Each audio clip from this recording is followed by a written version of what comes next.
Number 10. Rogue planets. The orphans of the void. Imagine looking up at the night sky. No moon, no stars, just an endless, suffocating blackness. This is the reality for what we call rogue planets. Standard astronomical models tell us that planets are born from the dust disks surrounding young stars. They are the children of gravity, huddled around their stellar parents for warmth and light. But the universe is a violent place, and gravitational dynamics are chaotic. Computer simulations suggest that in the early days of a solar system, planets jostle for position. Sometimes a gas giant migrates inward, and its gravitational wake acts like a slingshot. Smaller worlds, Earth-sized, Mars-sized, are violently ejected. They are kicked out of the only home they have ever known. They're sent hurtling into the interstellar medium. These are rogue planets. They have no sun. They have no year because they orbit nothing. They drift through the galaxy in eternal darkness. What makes them truly unsettling is their number. Recent studies suggest that these orphans might actually outnumber the stars in our galaxy. For every star you see burning in the night sky, there could be dozens of planets drifting silently in the dark between them. The horror here isn't just the cold temperatures hovering near absolute zero. It's the invisibility. Because they emit no light and reflect no sunlight, they are practically impossible to detect until they pass directly in front of a distant background star. We are drifting through a galaxy filled with, honestly, invisible frozen worlds. And the physics gets even stranger. Some models suggest that if a rogue planet retains a thick hydrogen atmosphere, the pressure could trap enough heat from the planet's internal core to maintain liquid water oceans beneath a crushing layer of ice. That means in the absolute darkness of interstellar space, light years from the nearest star, there could be life swimming in the deep black oceans of a rogue planet. A biosphere that has never known a sun, never seen a day, existing entirely in the void. Number 9. Magnetars. The cosmic dissolvers. We tend to think of stars as things that burn us with heat or radiation. If you get too close to the sun, you vaporize. But there is a type of star that honestly defies this understanding. A star that kills you, not with heat, but with magnetism. These are magnetars. They are a rare form of neutron star, the crushed core of a giant star that went supernova. But while a standard neutron star is terrifying enough, a magnetar is a monster of a different breed. They possess magnetic fields a quadrillion times stronger than Earth's. That number is 10 to the power of 15 Gauss. To put that in perspective, the magnetic field that spins a compass needle is roughly 0.5 Gauss. A standard MRI machine is about 15,000 Gauss. The field of a magnetar is so intense that it breaks the laws of chemistry. If you were to drift within 1,000 kilometers of a magnetar, a distance that would be safe from the heat of a normal star, you would simply cease to exist biologically. The magnetic field is so strong that it overrides the electrical bonds holding your atoms together. It would distort the electron clouds of your atoms by stretching them into thin needles. Your chemistry would fail instantly. The molecular bonds holding your DNA, your enzymes, and your cells together would dissolve. You wouldn't burn. You would simply dissipate into a cloud of monatomic plasma. But it gets worse. Magnetars are prone to starquakes. Because their crust is under such immense magnetic strain, it sometimes cracks. When it does, it releases a flare of energy that can be detected across the visible universe. In 2004, a flare from a magnetar 50,000 light-years away slammed into Earth's atmosphere. It compressed our magnetic field and partially ionized our upper atmosphere. That object was halfway across the galaxy. If it had been within 10 light-years of us, that flare would have wiped out the ozone layer and likely caused a mass extinction. These objects are cosmic landmines, sitting in the dark, possessing a force so strong it renders the concept of solid matter irrelevant. Number 8. Fast radio bursts. The repeating scream. On November 2nd, 2012, the Arecibo radio telescope in Puerto Rico detected something that would fundamentally challenge our understanding of the cosmos. It was a burst of radio energy. It lasted just milliseconds. But in that fraction of a heartbeat, this signal released as much energy as our sun produces in an entire day. This was a fast radio burst, or FRB. For years, these were thought to be one-off cataclysms. Perhaps two neutron stars colliding or a black hole evaporating, events that destroy the source. But then came FRB 121102. The signal cataloged as FRB 121102 appeared once in the data and then vanished, fitting the pattern of a cataclysm. But in 2015, it happened again and again and again. This discovery shattered the leading theories. If the signal repeats, the source wasn't destroyed. Something out there, located in a dwarf galaxy 3 billion light-years away, was generating bursts of almost incomprehensible power over and over. By 2021, astronomers had detected more than 1,600 individual bursts from this single source. The implications are, honestly, deeply unsettling. Based on the duration of the bursts, the source region must be smaller than 3,000 kilometers across. That suggests an object no larger than a city is somehow producing energies that dwarf stellar processes. You really shouldn't think about that. A city-sized object sitting in a distant galaxy, screaming across the universe with the power of a star. The emissions show complex structures suggesting passage through intense magnetic fields. Some scientists suggest it's a magnetar interacting with a black hole. Others suggest it's a blitzar. But the most disturbing part is the randomness. Sometimes it sleeps, sometimes it screams. And we still have no model in physics that can fully explain how a small object can release that much energy repeatedly without tearing itself apart. It is a cosmic engine of such concentrated violence that our best theories can barely begin to describe it. Number 7. Neutron stars. The impossible density. We use the term density lightly on Earth. Lead is dense, gold is dense. But out there, density takes on a meaning that honestly violates human intuition. When a massive star dies, if it isn't quite heavy enough to become a black hole, it collapses into a neutron star. This is an object with the mass of our Sun, roughly 333,000 Earths, crushed into a sphere the size of Manhattan. The physics of this object shouldn't be possible. The atoms have been crushed so hard that electrons have been forced into protons, turning the entire star into a ball of neutrons. It is essentially one giant atomic nucleus. If you could scrape a single teaspoon of matter from the surface of a neutron star, it would weigh roughly 1 billion tons. That's the weight of Mount Everest compressed into a spoon. If you were to drop that teaspoon of matter on Earth, it wouldn't just sit there. It would fall through the crust, through the mantle, and through the core, punching a hole through the planet like a bullet through tissue paper.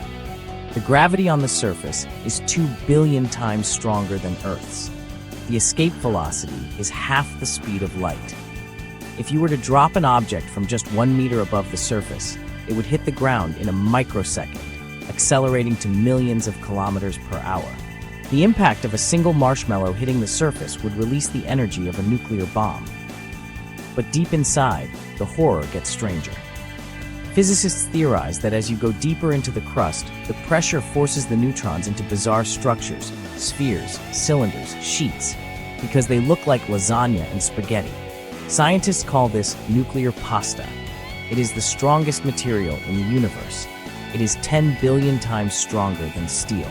It is a state of matter that exists nowhere else, a place where the concept of hardness loses all meaning. Number 6. Quasars, the paradox of brightness. In the 1950s, astronomers began detecting radio sources that looked like stars but emitted way too much energy. They called them quasi-stellar radio sources, quasars. A quasar is essentially a supermassive black hole at the center of a young galaxy, feeding in a feeding frenzy. As gas and dust spiral into the abyss, friction heats the material to millions of degrees, creating a beacon of light. Here is why they break our intuition. A quasar is relatively small, often no larger than our own solar system. Yet a single quasar can outshine its entire host galaxy. Think about that. One object the size of our solar system, glowing brighter than a galaxy of 100 billion stars combined. Some quasars are 40 trillion times brighter than our Sun. If you were to place a quasar at the distance of Pluto, it would vaporize Earth's oceans instantly and scrub the atmosphere clean in seconds. The energy output is so extreme that it challenges the Eddington limit. the theoretical limit of how bright an object can be before the radiation pressure literally blows the object apart. These monsters ride the very edge of that limit, vomiting radiation into the cosmos. But the most unsettling part, quasars are ancient. We only see them in the distant universe, meaning they existed when the universe was very young. This creates a paradox. How did black holes get massive enough, billions of times the mass of the sun, to power these engines so early in the universe's history? Standard accretion models say it takes time to grow a black hole. But quasars are there, fully formed monsters lurking in the cosmic dawn, suggesting that either our timeline of the universe is wrong, or there is a mechanism for growth that bypasses the laws of physics as we know them. Number 5. Black hole event horizons, the edge of reality. We talk about black holes often, but we rarely stop to consider the absolute violation of nature that is the event horizon. This is the Schwartz radius, the point of no return. But it is more than just a prison wall. It is the location where the concepts of space and time swap rules. According to general relativity, once you cross the horizon, space becomes time-like. This means that moving forward toward the singularity is as inevitable as moving forward in time is for us right now. You can no more avoid hitting the center than you can avoid next Tuesday. But the true horror and the true break in physics happens at the boundary. This is the information paradox. Quantum mechanics, the rulebook for atoms, states that information is never lost. If you burn a book, you can theoretically reconstruct the text if you gather every ash and photon. The information persists. But general relativity says that if you throw a book into a black hole, and then that black hole evaporates via Hawking radiation, the information is deleted from the universe. Gone. This shouldn't be possible. It implies a fundamental conflict in the laws of nature. Either Einstein was wrong, or quantum mechanics is wrong, or our understanding of reality is an illusion. And then there is the firewall paradox. Some theories suggest that because of quantum entanglement, the event horizon isn't empty space, but a literal wall of high-energy particles that incinerates anything that tries to cross it. A cosmic firewall marking the end of the accessible universe. The event horizon is the line where the universe effectively puts up a sign that says, you are not allowed to know what happens next. Number 4. The Great Attractor, the invisible monster. We are moving right now. You, me, the Earth, the Sun, the entire Milky Way galaxy. We are all hurtling through space at 1.3 million miles an hour. We are not just drifting aimlessly. We are being pulled for decades. Astronomers measured the redshift of galaxies and realized that everything in our local corner of the universe, the Milky Way, Andromeda, the Virgo cluster, is flowing like a river toward a single point in the sky. A point located in the direction of the constellations Hydra and Centaurus. But when we look there, we see nothing. This is because the point lies in the zone of avoidance, the region of the sky obscured by the thick dust and gas of our own Milky Way galaxy. We are blind to it. Scientists call this anomaly the Great Attractor. It is a gravitational anomaly of terrifying proportions. To pull galaxy clusters across hundreds of millions of light-years, it must possess the mass of a quadrillion suns. We have tried to use X-ray astronomy to peer through the dust, and we found the Norma cluster, a massive region of galaxies. But calculations show the Norma cluster isn't heavy enough to account for the speed at which we are moving. There is something else behind it, something bigger, something we call the Shapley supercluster. But even that might not be enough. The horror of the Great Attractor is that we are moths flying into a flame we cannot see. A ghost gravity is dragging our entire existence toward a collision that will happen billions of years from now. We are caught in a current we cannot fight, flowing toward a drain hidden in the dark. Number 3. Dark matter halos, the ghostly scaffolding. In the 1970s, astronomer Vera Rubin was conducting what seemed like straightforward research. She was measuring how fast stars orbit within spiral galaxies. The expectation was simple: Newtonian physics. Just as planets far from the sun orbit slower than planets close to it, stars at the edge of a galaxy should orbit slower than stars at the center. But that's not what she found. Instead, she discovered something that would shatter our understanding of the cosmos. The stars weren't slowing down. Galaxies were rotating so fast that their outer edges should be flinging apart into space. The visible matter, the stars, the gas, the dust accounted for only about 15% of the gravity needed to hold the galaxy together. There was something else, something invisible, something that makes up 85% of the matter in the universe. We call it dark matter. But don't let the name fool you. We don't know what it is, we only know what it does. It forms massive halos around galaxies, enormous invisible spheres that engulf the visible galaxy. If you could see dark matter, the Milky Way wouldn't look like a flat disk.